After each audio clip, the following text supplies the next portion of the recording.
और ये उपचुनाव काफी महत्वपूर्ण माना जा रहा है क्योंकि इन राज्यों के चुनावी जो गणित होंगे वो काफी चौंकाने वाले हो सकते हैं। लोकसभा की एक सीट की बात की जाए तो लक्षद्वीप पर भी चुनाव आयोग ने तारीखों का ऐलान किया था। 27 फरवरी को यहाँ पर चुनाव होने थे। एनसीपी सांसद यहाँ पर मोहम्मद फैजल को यहाँ पर आयोग ठहराया गया था, लेकिन अब यहाँ पर इस सीट पर फिलहाल यहाँ पर चुनाव को टाल दिया गया है। लेकिन आपको बता दें कि 6 राज्यों की 7 विधानसभा सीटों पर यहां उपचुनाव होना है, जिसमें अरुणाचल प्रदेश, झारखंड, महाराष्ट्र की 2 सीटों पर चुनाव होंगे। इसके अलावा उड़ीसा, तमिलनाडु और वेस्ट बंगाल में यहां पर चुनाव होने जा रहे हैं। देखिए, झारखंड भी काफी महत्वपूर्ण हो जाता है। महाराष्ट्र में कहीं ना कहीं खलबली देखने को मिल सकती है क्योंकि महाराष्ट्र में जिस कार से बवाल देखने को मिलता है। इसके अलावा पश्चिम बंगाल भी काफी महत्वपूर्ण हो जाती है। तो इन राज्यों को लेकर काफी यहां पर आपसी तनाव भी देखने को मिल सकता है। देखिए, लोकसभा चुनाव तो फिलहाल टाल दिया गया है, लेकिन कहीं ना कहीं यहां पर भी काफी खलबली देखने को मिल सकती थी। तो उपचुनाव के लिए सबसे पहले बात करते हैं। अरुणाचल प्रदेश की लुम्मा विधानसभा सीट पर उपचुनाव होना है और यहां बीजेपी विधायक के निधन के चलते सीट खाली हुई है। यहाँ पर जामबे तासी के निधन से यहाँ पर ये सीट खाली हुई है और इनको अगर बात की जाए 2019 विधानसभा चुनाव में 4,567 वोट मिले थे, जबकि एनपीपी पार्टी को यहाँ पर 3,279 वोट यहाँ पर मिले थे। इस तरह से माना यह जा रहा है कि अरुणाचल प्रदेश की लुम्मा विधानसभा सीट काफी महत्वपूर्ण है। 48 वर्षीय यहाँ पर 3 बार से विधायक रह चुके हैं और यहाँ पर वो पहले कांग्रेस में थे। 1999, 2004, 2009 और 2014 में यहाँ पर वो जीतते आ रहे हैं, लेकिन पहले ये कांग्रेस में थे, बाद में 2019 में बीजेपी में आए। और ये माना जा रहा है कि अगर इस चुनाव पर उपचुनाव जो रह सकता है उस पर प्रेडिक्शन के हिसाब से यहाँ बीजेपी का पलड़ा 45% आगे दिखाई दे रहा है, जबकि कांग्रेस भी यहाँ पर इस लड़ाई में शामिल हो सकती है करीब 40% और एनपी पार्टी को 5% चांस, यानी सीधे तौर पर बीजेपी कांग्रेस में आमने सामने की लड़ाई हो सकती है। लेकिन यहाँ बीजेपी का पलड़ा भारी नजर आ रहा है। बीजेपी को यहाँ पर जबरदस्त फायदा हो सकता है और अन्य को भी यहाँ पर जो है 5 से 10% चांस दिखाई दे रहे हैं। इस तरह से अगर बात की जाए तो यहाँ पर अरुणाचल प्रदेश की सीट पर बीजेपी का पलड़ा भारी हो सकता है, जो अनुमान सामने आ रहा है। इसके अलावा अगर बात की जाए तो झारखंड की रामगढ़ सीट पर भी उपचुनाव है और झारखंड की सीट भी काफी महत्वपूर्ण मानी जा रही है क्योंकि यहाँ आने वाले वक्त में किस कार की खलबली देखने को मिलेगी, क्योंकि ये माना था कहीं न कहीं यहाँ पर खेला होने वाला था। लेकिन फिलहाल उपचुनाव की जंग अब बहुत तेज हो चुकी है और यहाँ पर बात की जाए तो कांग्रेस विधायक की यहाँ पर सदस्यता रद्द होने के चलते यहाँ पर उपचुनाव होने जा रहा है। तो झारखंड की सीट काफी महत्वपूर्ण मानी जाती है। रांची से सटे रामगढ़ 2019 की अगर बात की जाए तो कांग्रेस विधायक ममता देवी ने यहाँ पर जीत हासिल की थी, लेकिन अब उनकी जो आयोग्यता है वो निरस्त कर दी गई है। अब ऐसे में यहाँ पर चुनाव होना है।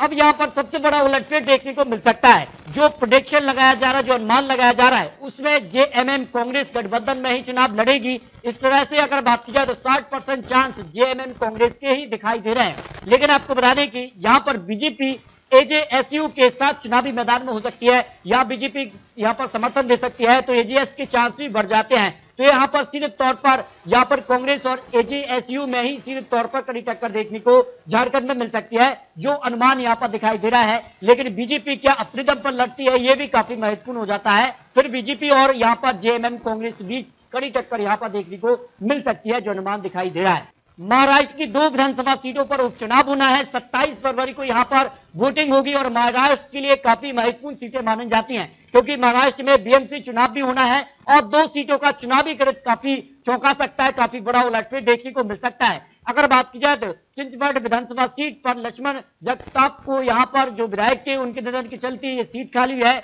जबकि कस्बा पैट सीट पर यहाँ पर बात की जाए तो बीजेपी ही विधायक के चलते दोनों सीटों पर खाली हुई है। ऐसे में आने वाले वक्त में क्या कुछ हलचल हो सकती है। महाराष्ट्र के लिए दोनों सीटें काफी महत्वपूर्ण मानी जा रही हैं और महाराष्ट्र की सियासी अगर आंकड़ों पर बात की जाए तो यहाँ पर चिंचवड शहर काफी महत्वपूर्ण सीट है और यहाँ पर लक्ष्मण जगपात यहाँ पर विधायक थे, उनके निधन के चलते सीट खाली हुई है। और ऐसे में क्या बीजेपी को यहाँ पर समर्थन मिलेगा, क्योंकि बीएमसी चुनाव काफी महत्वपूर्ण माना जा रहा है। तो महाराष्ट्र के लिए इन 2 सीटों के चुनावी नतीजे भी काफी चौंका सकते हैं। अगर बात की जाए यहाँ के 2019 के आंकड़ों पर तो यहाँ पर जो बीजेपी विधायक थे लक्ष्मण यहाँ पर जगपात को करीब 1,50,723 वोट मिले, जबकि अगर बात की जाए तो यहाँ पर निर्दलीय के तौर पर चुनावी मैदान में थे क्योंकि शिवसेना बीजेपी ने साथ मिलकर चुनाव लड़ा था। और अगर बात की जाए तो यहाँ पर राहुल कटारे को 1,12,225 वोट मिले, लेकिन इस बार बीजेपी का मुकाबला अब उनके ही खिलाफ यानी शिवसेना और अगर बात की जाए तो एनसीपी कांग्रेस जो गठबंधन है उसके बीच देखने को मिल सकता है। अगर बात की जाए यहाँ के कुछ और आंकड़ों पर तो भारतीय जनता पार्टी का पलड़ा यहाँ पर काफी समय से भारी रहा है। 1995 से लेकर 2019 तक भारतीय जनता पार्टी का सीट पर कब्जा रहा है। आंकड़ों के हिसाब से फिर यहाँ पर भारतीय जनता पार्टी का पलड़ा काफी भारी नजर आ रहा है। और अगर बात की जाए तो शिवसेना, एनसीपी, कांग्रेस किसके यहाँ पर चेहरे पर चुनाव लड़ेगी ये काफी महत्वपूर्ण हो जाता है। लेकिन अगर बात की जाए तो महाराष्ट्र की चिंचवाड़ विधानसभा सीट पर बीजेपी का पलड़ा काफी भारी नजर आ रहा है। इसके अलावा अगर बात की जाए तो महाराष्ट्र की कस्बा पेट सीट पर भी उपचुनाव होना है। 27 फरवरी को यहां पर भी वोटिंग होनी है और इस सीट पर भी भारतीय जनता पार्टी ने 2014, 2019 और 2009 पर जीत हासिल की है। लगातार भारतीय जनता पार्टी इस सीट पर जीतती आ रही है। यानी अगर बात की जाए तो इन दोनों सीटों पर भारतीय जनता पार्टी को महाराष्ट्र की दोनों सीटों पर जीत की संभावना दिखाई दे रही है। चिंचवाड़ सीट और यहां पर कस्बा पेट सीट पर भारतीय जनता पार्टी यानी महाराष्ट्र की दोनों सीटों पर भारतीय जनता पार्टी कब्जा जमा सकती है। झारसुगुड़ा विधानसभा सीट पर बीजू जनता दल ने यहां पर 2019 में जीत हासिल की थी। तो ऐसे में यह माना जा रहा है कि 2019 में जहां बीजू जनता दल ने करीब 98,620 वोट हासिल की थी तो बीजेपी ने यहां पर 52,921 वोटों पर जीत हासिल की थी। यानी काफी बड़ा अंतर था हर जीत के बीच और यह माना जा रहा है कि अनुमान के हिसाब से यहां पर फिर बीजू जनता दल का ही पलड़ा भारी नजर आ रहा है। इससे पहले भी यहां पर नवा किशोर दास यहां के निधन के चलते सीट खाली हुई है तो यह माना जा रहा है कि यहां पर बीजू जनता दल को ही यहां पर फिर से जीत मिलने की संभावना दिखाई दे रही है। इससे पहले उपचुनाव में भी यहां पर बीजू जनता दल ने ही जीत हासिल की थी। इसके अलावा बात की जाए तो तमिलनाडु की सीट पर भी उपचुनाव होना है। 27 फरवरी को यहां पर वोटिंग होने जा रही है। इरोडे ईस्ट की सीट के लिए अगर बात की जाए तो इस सीट पर कांग्रेस ने जीत हासिल की थी और ये उपचुनाव के लिए काफी महत्वपूर्ण सीट मानी जा रही है। और उस हिसाब से अगर बात की जाए तो इस सीट के चुनावी आंकड़ों के हिसाब से यहां पर काफी कुछ आगे दिखाई देता है। देखिए 2011, 2016, 2021 के आंकड़ों के हिसाब से यहां पर पहले जो है इंडियन नेशनल कांग्रेस ने 2021 में जो है विधानसभा चुनाव में जीत हासिल की थी। तो यह माना जा रहा है कि कहीं ना कहीं यहां पर कांग्रेस का पलड़ा इस सीट पर भारी नजर आ रहा है जो अनुमान यहां पर लगाया जा रहा है। इसके अलावा अगर बात की जाए तो वेस्ट बंगाल के लिए भी 27 फरवरी को यहां पर विधानसभा का उपचुनाव होना है। अगर बात की जाए सागर गिद्दगी जो विधानसभा सीट है इस सीट पर जो है यहां पर तृणमूल कांग्रेस ने जीत हासिल की थी 2021 चुनाव के अंदर। लेकिन अगर बात की जाए तो काफी कुछ अंतर अब यहां पर देखने को मिल सकता है। और अगर बात की जाए टीएमसी के विधायक यहां पर सुब्रत साहब के निधन के चलते सीट खाली हुई है